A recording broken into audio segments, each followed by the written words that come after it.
Hola, ¿qué tal? Soy Juan Carlos Núñez, académico del ITESO, y hoy tendré el gusto de conversar con Augusto Chacón Benavides sobre el papel de la sociedad civil en estos tiempos actuales, especialmente de cara a las próximas elecciones. Bienvenido, Augusto, muchas gracias por acompañarnos. Al contrario, Juan Carlos, un gusto estar contigo y gracias por la invitación. Augusto tiene una larga trayectoria siguiendo el papel de la sociedad civil en nuestro país, y no solamente como analista, sino también como protagonista. Augusto tiene estudios de maestría en literatura del siglo XX en la Universidad de Guadalajara, es director del Observatorio Ciudadano Jalisco Cómo Vamos y dirigió también la Fundación Ecológica Selva Negra y el Centro de Educación Continua de la Universidad de Guadalajara. Ha sido parte de varios proyectos periodísticos en estaciones de radio, televisión y prensa escrita. Fue defensor del lector del diario público Milenio y actualmente participa en el programa Así las Cosas Jalisco en la W Radio.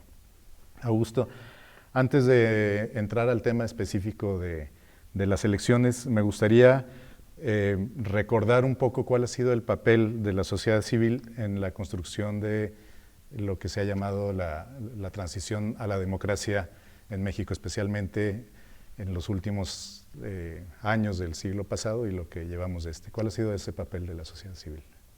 Bueno, la sociedad civil, y es el punto de partida que se menciona habitualmente, emerge como una acción contundente ante la falta de acción del gobierno en 1985 en los temblores de la Ciudad de México. Ahí la sociedad civil se hace visible, con militares de brazos caídos, no ayudando a las víctimas, y la sociedad emerge desde recoger escombros hasta proveer alimentos, ayudar con los heridos, rescatar a las víctimas. Pero después tenemos la crisis política muy grave unida a una crisis económica también muy grave a partir de ese 85 y hasta 1988.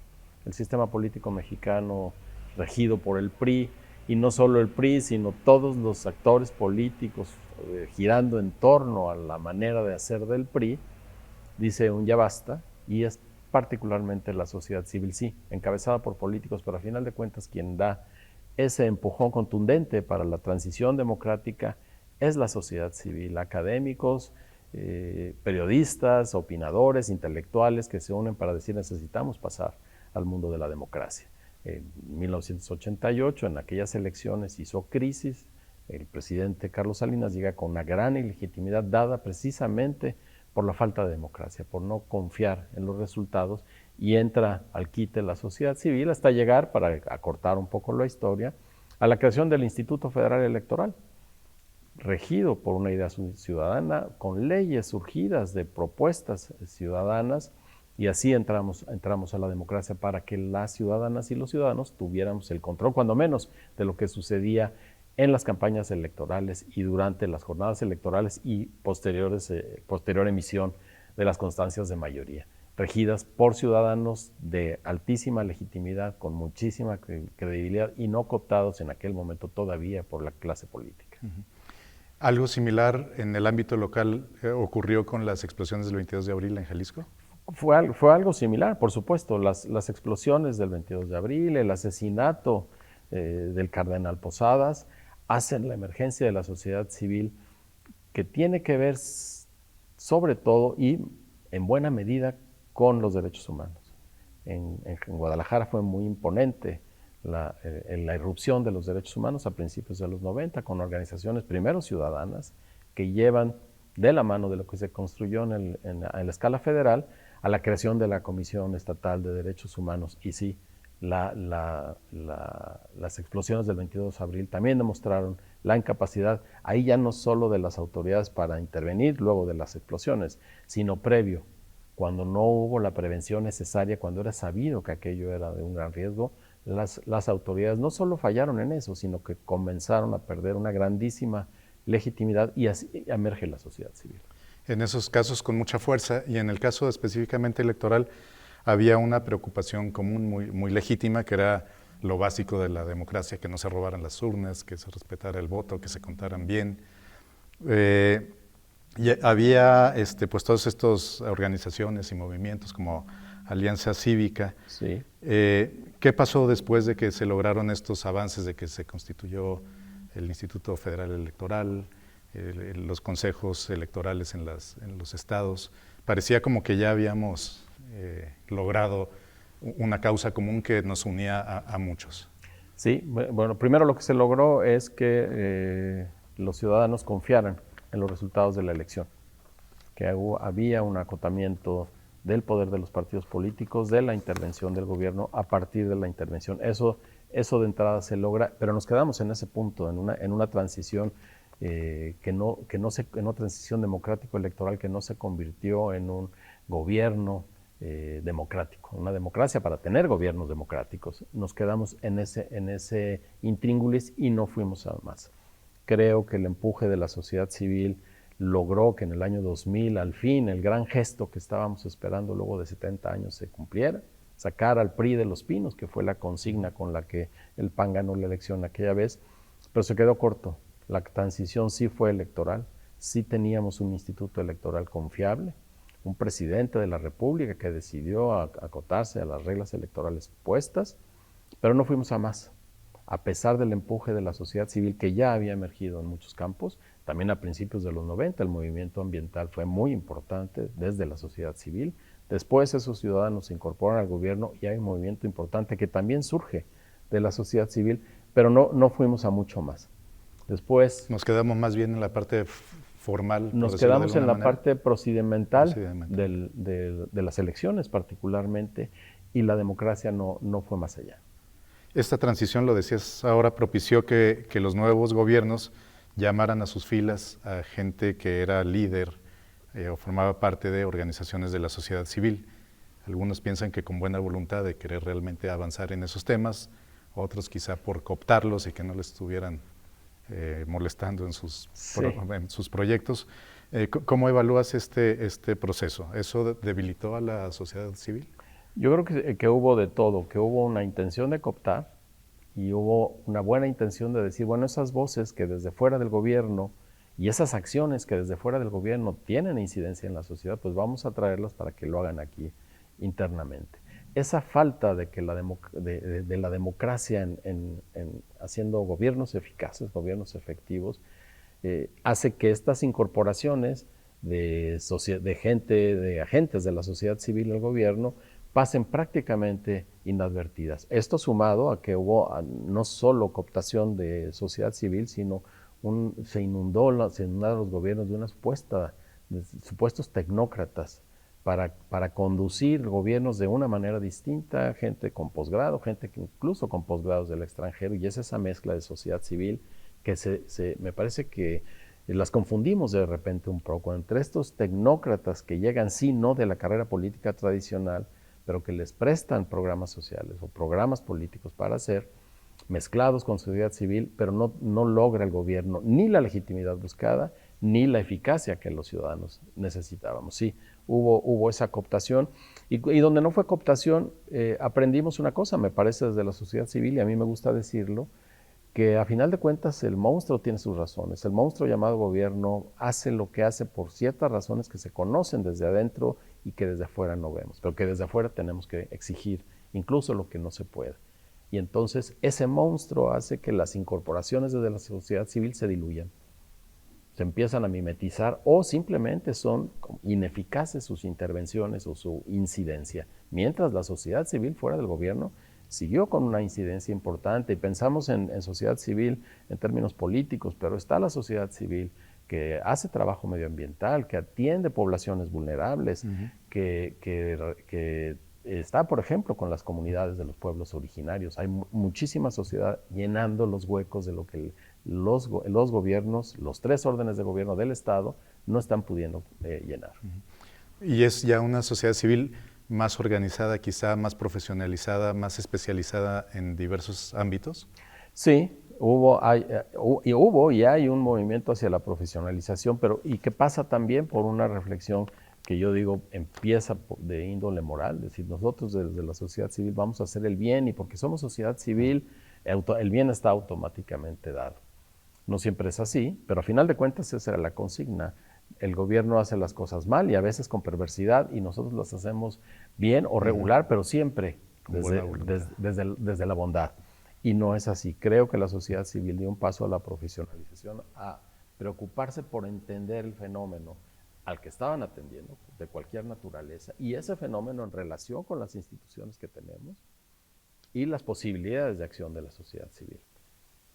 A veces no hubo diálogo o hubo rompimientos brutales por intereses económicos, por intereses políticos. Sin embargo, la sociedad civil siguió haciendo lo suyo y ya no solo montada en la calidad moral que le daba, la legitimidad que tenía por el hecho de ser sociedad civil. Recordemos que otra cooptación fue del imaginario. ¿Cuántos políticos nos dijeron de los 2000 en adelante? Yo no soy político, yo soy ciudadano. Yo no soy político, yo soy ciudadano. Porque ser político era una señal automática de maldad y ser ciudadano era una señal automática de bondad, y no era así en ninguno de los dos casos. Ni todos los malos están en el lado del gobierno, ni todos los buenos están en el lado de la sociedad civil. Y así la sociedad civil tuvo que entrar en un proceso de reflexión para ver qué tanto contacto con los gobiernos en función del objetivo buscado, no solo en función de la categoría moral que le pongamos a unos o a otros. Y eso llevó a un grado de profesionalización y también, en no pocas ocasiones, a un modo distinto de cooptación a través de financiar proyectos específicos de ciertas organizaciones que pudieron de repente olvidar sus causas y quedarse en el presupuesto, pudiendo incidir mucho menos de lo que incidían. ¿Qué pasó con la sociedad civil a partir de la llegada del gobierno de López Obrador? Creo que antes de responderte eso, tendremos que decir que incluso en la sociedad civil hay grados. Están las organizaciones de base, comunitarias, pequeñitas, que hacen lo suyo con muy escasos recursos, con mucha voluntad y mucho trabajo de su parte. Y están las grandes organizaciones de la sociedad civil, que incluso reciben financiamiento de la cooperación internacional. Esto es importante señalarlo porque el régimen del presidente López Obrador lo que hace es decir, estas organizaciones no me interesan, sean las de corrupción, anticorrupción, sean las de periodismo de investigación, sociedad civil, no me interesan, o las que hacen evaluaciones del gobierno, como IMCO o México Evalúa, esas organizaciones de alcance nacional, con una mirada internacional puesta en ellas, son desestimadas por el presidente López Obrador, pero también las otras. Él se apropia de la filantropía y dice y es el mensaje que queda, solo yo puedo hacer el bien. Lo privado, que se quede en lo privado, y así incluso los buenos financiamientos para ciertas organizaciones se comienzan a cancelar, pero lo más importante, se diluye la posibilidad de diálogo del gobierno federal, del gobierno de la República con estas organizaciones de la sociedad civil. Se desestima porque además se hace una involución el gobierno de López Obrador y también se para en un pedestal moral y dice, yo sé lo que es bueno, yo sé lo que a todos les conviene, yo entiendo cada rincón del país y no necesito que nadie me lo venga a decir, prefiero ayudarme del ejército y de la marina que tener un diálogo abierto y crítico como ya más o menos se había conseguido con la sociedad civil. A veces ese diálogo, pensemos en el sexenio de Peña Nieto, no era tanto por el interés del gobierno en entender lo que sucedía a través de las voces de la sociedad civil. A veces era simplemente ser un pusilánime, agachar la cabeza y tomar críticamente lo que desde la sociedad civil llegaba. Así se acaba la posibilidad de incidencia de la sociedad civil, pero también la del gobierno. Es un dejar hacer, dejar pasar, simular apoyos y a final de cuentas los grandes problemas a los que la sociedad civil le ha entrado históricamente continúan en buena medida y no se han degradado más gracias a la sociedad civil, pero no hemos avanzado más justo porque el gobierno no quiere cogobernar, no quiere co-construir el bienestar. ¿Sería correcto decir que a una parte de ciertas organizaciones sociales, movimientos sociales, incluso los cooptó, los sumó a su proyecto diciendo nosotros sí abanderamos desde el gobierno ahora sí las causas sociales? Pienso en el caso, por ejemplo, de Clara Brugada. Claro. Y al mismo tiempo a desestimar a las que...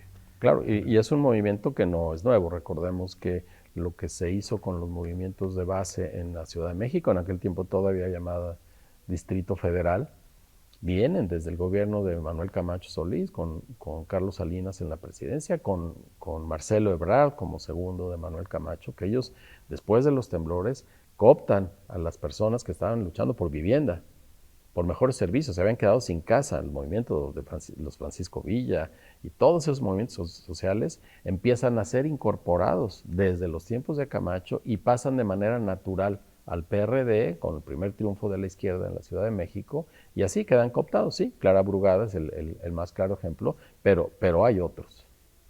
Estos ejemplos de cómo en temas que habíamos avanzado, Comisión Nacional de Derechos Humanos, el INE, Transparencia y Rendición de Cuentas, que contaron en su momento con un gran apoyo popular, ahora resultan ser, desde el discurso del gobierno, enemigos de la misma sociedad.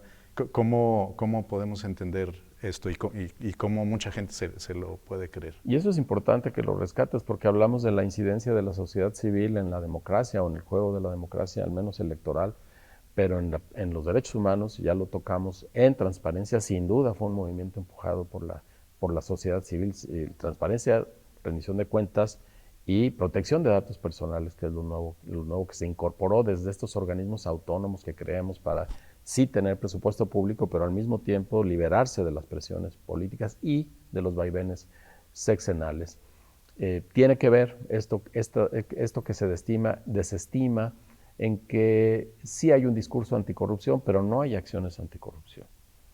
¿Y cómo se combate la corrupción? Diciendo que ya no hay. Simplemente el presidente y quienes con él están afirman que ya no hay corrupción y que por tanto no es necesario que organismos autónomos, que además él identifica como fruto de movimientos clasistas, de movimientos de conservadores para mantener el poder, pretende hacerlos a un lado cuando ya han dado más que sobradas muestras de su capacidad y de su eficacia. Tiene que ver únicamente con que no haya una voluntad profunda por sí acabar con la corrupción, a partir de estar elevado él mismo en un pedestal moral que él mismo se construyó, que nadie le dio y que no ha dado muestras de ser un político distinto a lo que veníamos conociendo desde los tiempos del PRI. Esa descalificación de considerar a organizaciones de la sociedad civil y calificarlas como neoliberales, como conservadoras, incluso como parte del viejo régimen, ¿ha afectado a la sociedad civil, a las organizaciones, al movimiento? Sí, sí las ha afectado. No es tan fácil moverse ahora desde la sociedad civil. El poder que tiene el gobierno de la República pesa mucho, y un poder que algunos gobiernos locales han usado igual. No solo es Andrés Manuel. Si el presidente de la República desestima así a las organizaciones, gobernadores, presidentes municipales por todo el país también se hacen a un lado porque les conviene mucho más no tener encima a esa sociedad civil, que de entrada su voz es molesta, pero después les puede inhibir el modelo clásico de política y negocios, de política y poderes fácticos, de política y crimen organizado, que es la novedad de los últimos 15 años, cuando menos. Y sí, hay un miedo de la sociedad civil a hacer cosas. Ahí tenemos todos los protectores de derechos humanos en el sur. Todo lo que se está haciendo por migrantes es desestimado por los gobiernos, y ahí estamos viendo las consecuencias. Lo que había logrado contener la sociedad civil, con comunidades incluso eclesiales y sociedad civil ahí, se echa para atrás, porque no solo es lo que el presidente dice desde el altiplano a 2.200 metros sobre el nivel del mar, es la acción concreta de la Guardia Nacional, es la acción concreta de instancias de gobierno como el Instituto Nacional de Migración, que llegó a provocar 40 muertos. Entonces sí hay una afectación a la sociedad civil, quizá no al empuje ético que mueve la sociedad civil, pero sí en la operación, porque no resulta sencillo ahora moverse en el territorio porque el gobernante tiene la mano pesada y la hace sentir. ¿Tú lo ves como un tema coyuntural de un gobierno específico o ves un riesgo real de retroceso en los avances democráticos que habíamos logrado con estas acciones? Creo que hay un riesgo real, no tanto porque cuando el cambio de sexenio algunas cosas puedan mudar, sino porque los poderes que siempre han estado a la sombra, criminales sí, pero también los poderes fácticos que tienen que ver con el capital, que tienen que ver con la economía informal, ya vieron un camino en donde se allanan muchísimas cosas. ¿Qué tanta presión existirá una vez que dentro de un año el presidente López Obrador deje de ser presidente, para que se mantenga cierto status quo de relación de sociedad civil y gobiernos. Pensemos en seguridad. Se vuelve muy difícil ahora hablar de seguridad, incluso desde la sociedad civil. Hay un riesgo real, no solo frente a los criminales, también, insisto, frente a la mano pesada de los gobernantes que ya descubrieron que pueden presionar a la sociedad civil, organizada o no, y no sucede nada. No hay un llamado a la libertad, no hay un llamado al acceso a derechos que se están violentando, y yo sí veo un riesgo que se pueda mantener. ¿Y cómo lo vamos a inhibir? Pues siguiendo haciendo lo que la sociedad civil hace. No va a ser a partir de leyes, no va a ser a partir de un convencimiento ético del gobernante, va a ser a partir del empuje que tiene la sociedad civil. A pesar de este contexto, digamos, adverso, ¿cuál sería entonces, en estas circunstancias, el papel que tú ves de la sociedad civil ahora? Yo lo veo muy importante, tan importante como siempre, pero en esta ocasión más trascendente. Creo que está claro que los problemas que enfrenta el país, y no solo los problemas, que las cosas buenas que sí tiene el país, las malas no las va a resolver solo el gobierno, y mucho menos una candidata o un candidato no va a poder. Si no nos hacemos cargo desde la sociedad civil, y ahí incluyo a los medios de comunicación, incluyo a la academia, de que el diálogo que debemos privilegiar es entre nosotros para empujar el cambio, que el gobierno nos necesita, pero tampoco nosotros solos podemos hacer todo lo que se requiere. Necesitamos del gobierno. Ya no puede sino co-gobernar. Y esa co-gobernanza solo se va a dar mediante el empuje de todos estos actores que no están en la política, que no aspiran a estar en la política y que no reciben beneficios del juego político. Es una gran mayoría y lo debemos empujar. Nadie va a poder resolver los problemas solo, ni el gobierno, ni una presidenta de la República, ni un gobernador, ni un alcalde. Si no hay el concurso de la sociedad civil, no solo para el hacer que demandan la pobreza, la injusticia, las desapariciones, para la toma de decisiones. Ya no podemos estar a expensas de lo que decida el Congreso respecto a las prioridades que debe tener el presupuesto y el Poder Ejecutivo, sea local o sea federal. Y ese cambio lo tenemos que empujar desde acá, decir, a ver, ya no utilicemos como cámara de reflejo al gobierno para dialogar entre nosotros. Los empresarios dicen al gobierno para que entienda la sociedad civil voltea a ver al gobierno para ver si los empresarios se estimulan. Creo que nosotros, incluidos los medios de comunicación, incluido la academia, necesitamos voltearnos a ver horizontalmente y mudar el modo de entendernos o tratar de entendernos con el gobierno. Ni los empresarios viéndolo hacia arriba, ni nosotros viendo a los empresarios, la sociedad civil hacia arriba, viéndonos de manera horizontal y diciendo o le entramos todos para ponerlo académicamente o vamos a seguir replicando el modelo que nada nos ha servido. Porque una cosa es cierta, el problema de la legitimidad del gobierno y el problema de la eficacia del gobierno. Y como dice Luis F. Aguilar, se puede ser eficaz, se puede ser legítimo sin ser eficaz, pero no se puede ser eficaz sin ser legítimo. Y esa legitimidad se la tenemos que dar a partir de lo que nosotros pidamos. Si revisamos, y por poner un ejemplo muy simple, la prioridad que ha tenido la seguridad pública en el país y a escala local los últimos, pongamos 13 años, no se refleja en el presupuesto. Esa emergencia que podemos entender desde cualquier encuesta que se haga, ¿cuál es el problema principal que hay en su comunidad, en su municipio, en su estado, en el país? Seguridad. ¿Y por qué las prioridades que ponen en el presupuesto, tanto los representantes y las representantes populares como el Ejecutivo, está en otro lado? Simplemente porque no nos hacen caso, porque no participamos de la toma de decisiones, porque la representación política no está siendo eficaz y ya tampoco es legítima. Así que esa legitimidad que necesita el Estado mexicano tenemos que darla a partir de la sociedad civil, en todos estos componentes que tiene la sociedad civil, no solo las organizaciones que atienden asuntos específicos. La sociedad civil entendida como los accionistas mayoritarios de este país. Insisto, la sociedad civil organizada, los civiles del común, la academia pública, privada, los medios de comunicación, las redes sociales. Tenemos que inaugurar un modo distinto de comunicarnos, de decirnos los problemas, de presentar los diagnósticos y ofrecer las propuestas de solución.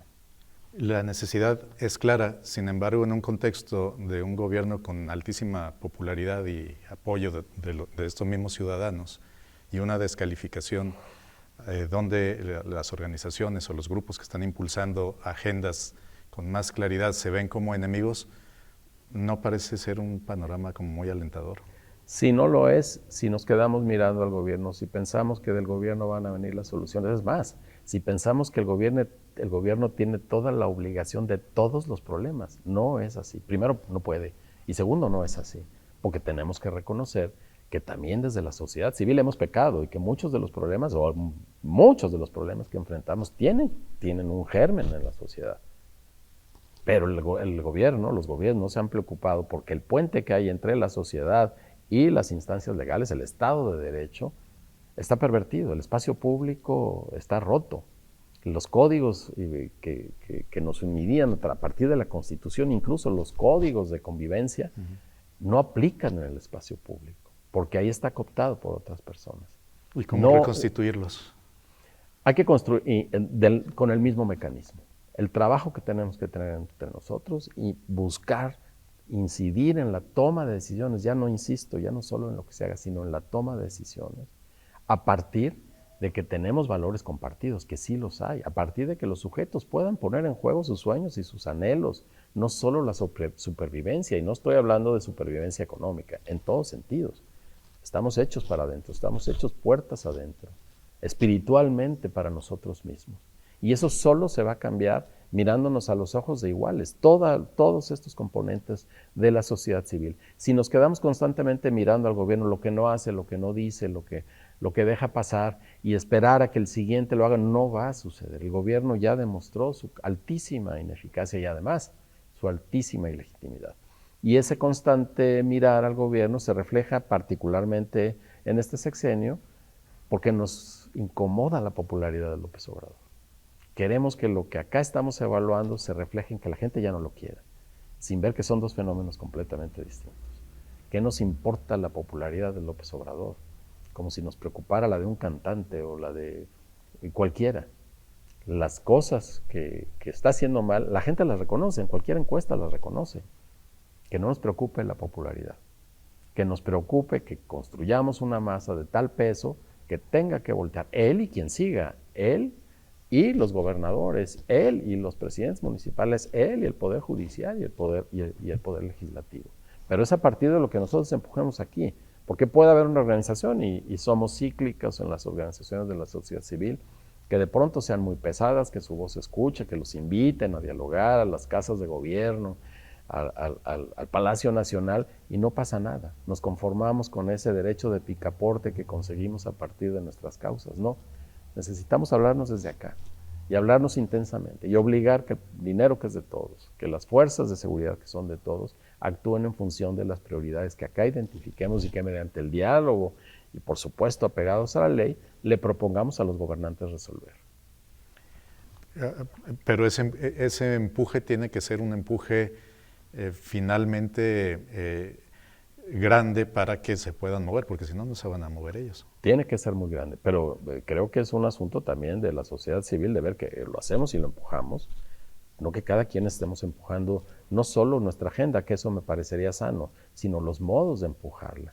Hay quienes piden, hay quienes exigen, hay quienes tienen la posibilidad de sentarse y llegar a acuerdos. Me parece que debemos hablar 1, 2, 3 por mí y por todos mis amigos, a partir de los 4 o 5 grandes temas a los que tenemos que entrar. Lo demás se va a dar, me parece, el gobierno va a tener que voltear, como ya lo va a tener que hacer. No va a aguantar mucho, eso sí, no creo que pase transaccionalmente, que todo se resuelva en las mañanas mediante una conversación del presidente deshilada, sin método, sin un diagnóstico claro. Creo que eso es un fenómeno que ya no va a suceder y ojalá termine para que quitemos ese deslumbramiento de estar viendo el Salón de Tesorería del Palacio Nacional todos los días, o cuando menos escuchándolo, y voltearnos a ver nosotros. ¿Qué tenemos sí para resolver?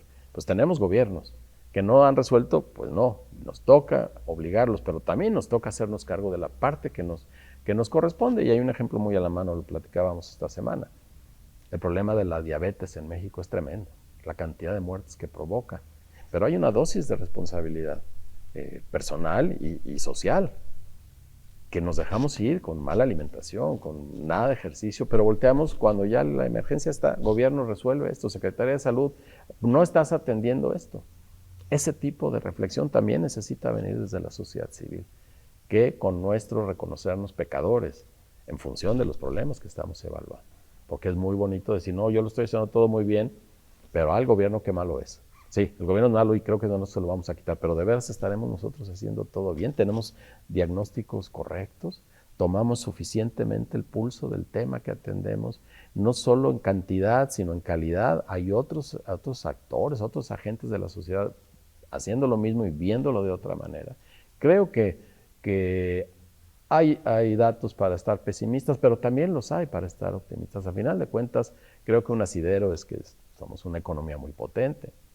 Según a quien leas, estamos del 14 o el 16, la economía 14 o 16 del mundo, perfectamente mal distribuida. Y eso es responsabilidad del gobierno, de un modelo fiscal ya roto, que también tenemos que empujar de aquí. Las causas de buena administración del gobierno también tienen que ser causas sociales. Y las sanciones, por supuesto, que no hemos sido capaces de poner en práctica para los políticos que no rinden resultados. De cara a las próximas elecciones ya específicamente, ¿cuál sería el papel de la sociedad civil en este proceso electoral que arrancó, aunque no oficialmente todavía? Sí, es muy atractivo, yo diría casi ineluctable, pensar que tenemos que voltear a poner nuestras agendas y que nos escuchen y que nos digan que sí, que nos firmen y digan sí cuando yo gobierne, pero no va a suceder. Creo que hay que darle a las elecciones y a los candidatas, a los candidatos, el lugar que les corresponde en el juego democrático todo. El futuro del país no se va a jugar enteramente ahí, se está jugando todos los días en muchos lugares y de muchas formas.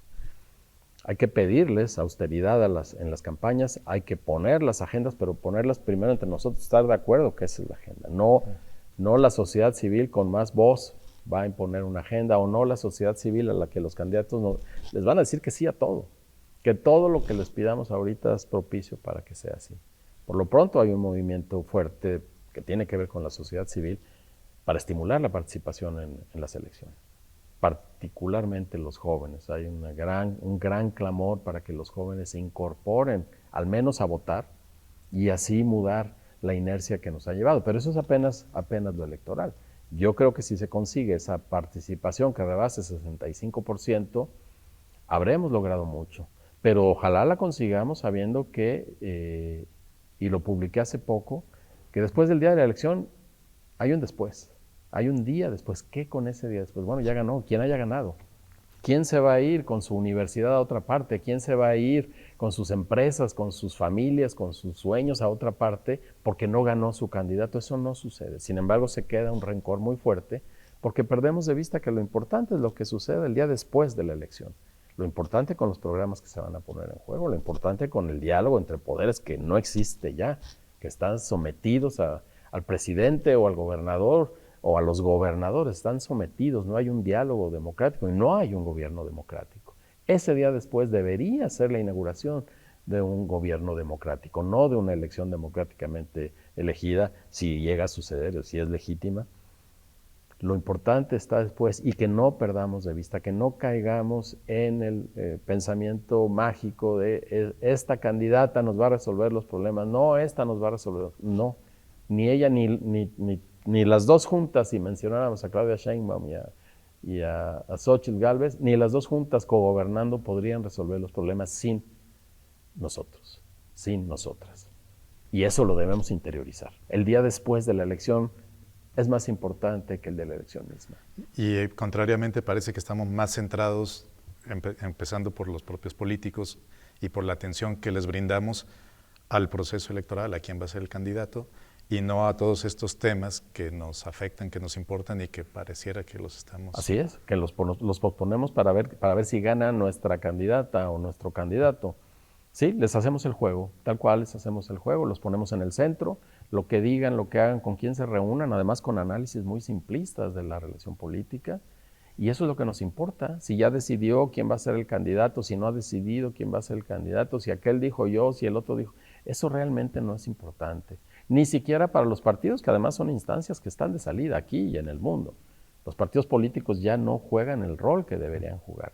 Y aquí en México todavía lo seguimos considerando presupuestalmente entidades de interés público, como dice la Constitución, y no lo están siendo, pero tampoco en Europa y tampoco en Estados Unidos.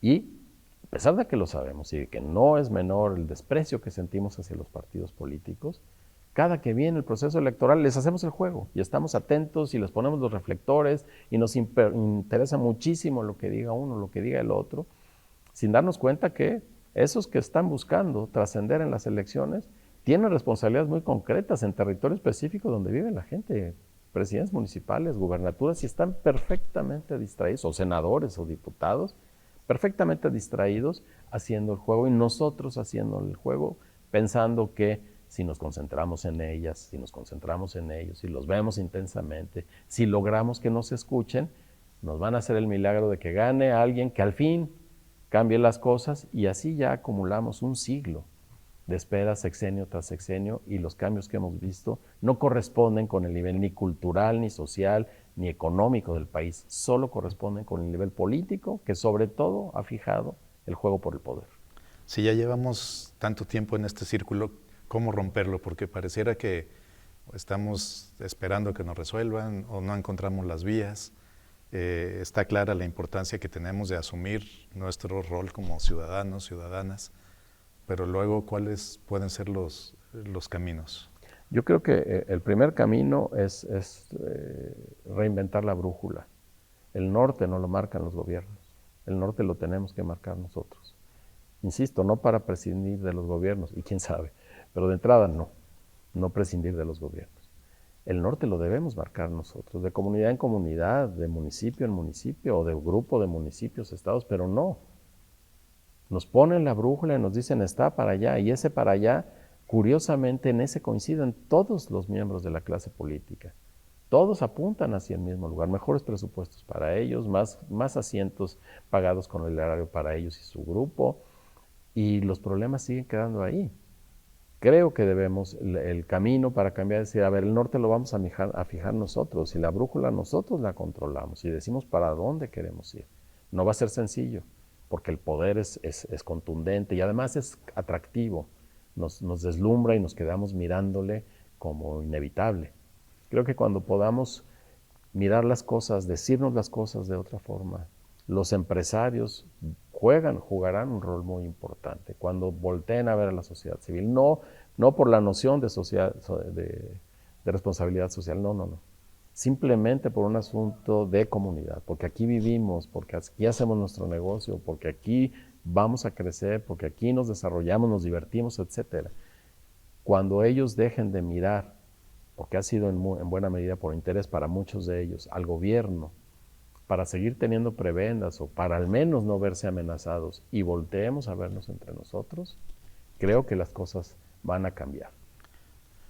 ¿Por dónde podríamos empezar a tomar esa brújula, a marcar nuevos derroteros, pensando, por ejemplo, en lo que decías de los jóvenes, ¿no? Si no reencuentran espacios suficientemente representativos o no encuentran un interés en la participación de ir a votar porque no le ven tanto sentido. Esta otra de asumamos que somos ciudadanos y que tenemos que actuar. ¿Por dónde empezar ya en lo concreto? Los jóvenes son un buen ejemplo porque los miramos y decimos, ustedes nos van a salvar, los que están entre 18 y 29 años son la esperanza del país en todos sentidos, en producción, en juego cultural, por supuesto en las elecciones. Pero no nos preocupamos por ver qué están pensando, qué están sintiendo, cómo se imaginan la vida, ya no la viven como mi generación, y creo que no estamos en condiciones de decirle, vívela como yo la viví, porque fue mejor.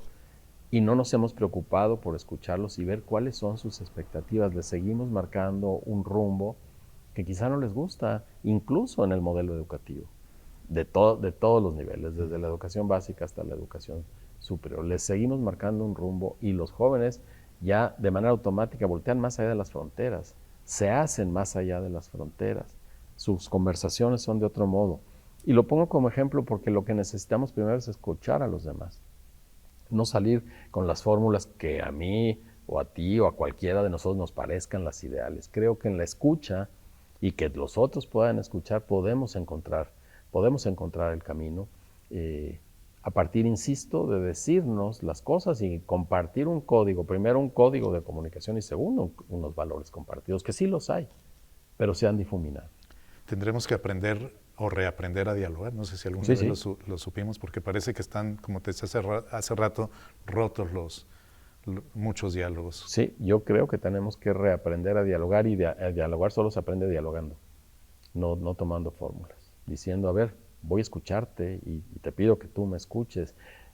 ¿Qué están pidiendo las personas en las periferias de Guadalajara? ¿Cómo están viviendo? No muy lejos de donde estamos grabando esto. No muy lejos, están viviendo de una manera que ni nos imaginamos, los estamos escuchando. Cuando ellos nos oyen pedir a los gobernantes democracia o gobierno democrático, a lo mejor lo único que están pidiendo es poder ir a la escuela o tener calles empedradas. Eso no ha sucedido porque, y sucede con la pobreza, y sucede con las mujeres, les decimos, espérense, aguanten sus problemas porque en cuanto nosotros logremos que el gobernante nos escuche, entienda, aprenda lo que nosotros queremos enseñarle, entonces ya llegaremos a sus problemas. Hay que hacerlo al revés. Tomemos los problemas, la descripción que las personas los están padeciendo hace de sus problemas, la relación que esos problemas tienen con el resto de la comunidad. Y entonces las cosas comenzarán a mudar y pediremos que se resuelvan eso, no que aprendan métodos de gobierno, que se involucren en la gobernanza colaborativa. Les estamos pidiendo fórmulas cuando no tenemos diagnosticado por los agentes que están pasando los problemas, los asuntos correctamente. Por eso explotan de pronto. Por eso de pronto en una montaña pueden asesinar a 2 sacerdotes o en una ciudad media pueden secuestrar a jóvenes y brinca el problema y no lo vimos venir. Pues no, porque no nos interesa verlo venir. Nos interesa poner nuestra agenda y nuestro modo de resolver. Creo que hay que poner las agendas un poco al margen, los modos también, y comenzar a plantearnos los asuntos de manera que estimulen a esa gente a enterarse de que sí hay forma de dialogar, que estimule, que la gente que no puede ir a la escuela, que no va a la escuela, que no tiene educación suficiente, que tiene un acceso romo a los medios de comunicación, digo, oye, allá están hablando del problema que tenemos aquí de una manera que me parece correcta, que sí me atañe. Todos hemos hecho algún viaje a las Mesas Coloradas en Guadalajara para situar geográficamente, pero sabemos que hay que ir de día y sabemos que hay que ir más o menos cuidados y nos interesa lo que pasa en la comunidad, pero no vamos a las horas en donde es peligroso porque ahí sí es bronca de ellos. Y así en muchas otras comunidades por todo el país. Creo que hay que escucharnos, creo que hay que poner de lado un poco las fórmulas y los métodos, que en algún momento se necesitarán, pero necesitamos volver a lo básico y lo dijiste muy bien. A lo mejor necesitamos reaprender a dialogar. Pues muchas gracias. No sé si quieres agregar algo más. No, muchas gracias por la oportunidad de soltar semejante rollo. Pues gracias, Augusto. Gracias a ustedes por su tiempo y su atención.